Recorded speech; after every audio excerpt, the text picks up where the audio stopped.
আসসালামু আলাইকুম ওরহমতুল্লাহি ওবারাকাতু।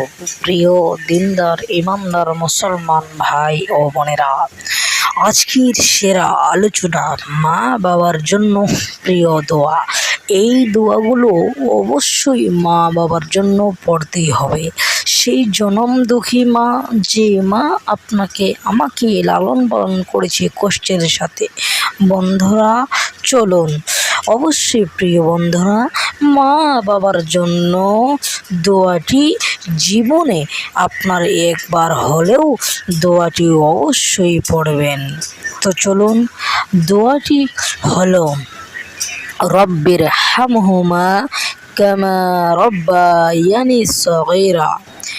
রব্বির হামহুমা কামা রব্বায়ানি সগীরা বাংলা উচ্চারণ সহ দিয়ে দিয়েছি, অবশ্যই দেখে পড়বেন। রব্বির হামহুমা কামা রব্বায়ানি সগীরা, এই দোয়াটি আপনাকে পড়তেই হবে। তো মা বাবার জন্য মাগফিরাত হয়ে যাবে।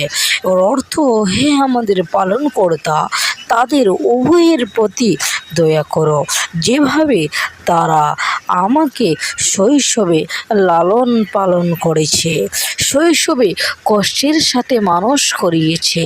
মাওলা, তুমি আমার বাবা মাকে স্নেহের কোলে লালন পালন করিয়ে দাও। দোয়াটি অবশ্যই নামাজের পর অথবা চলতে ফিরতে দোয়াটি বেশি বেশি করে পড়বেন। বেশি বেশি করে যারা মাকে ভালোবাসেন, তারাই বাবাকে ভালোবাসেন, তারাই পড়বে। প্রিয় বন্ধুরা, অবশ্যই দোয়াটি আপনার জন্য, অবশ্যই দোয়াটি সেরা দোয়া। আমার চ্যানেলে নতুন হলে চ্যানেলটিকে সাবস্ক্রাইব করে লাইক ও কমেন্ট করতে ভুলবেন না। আসসালামু আলাইকুম।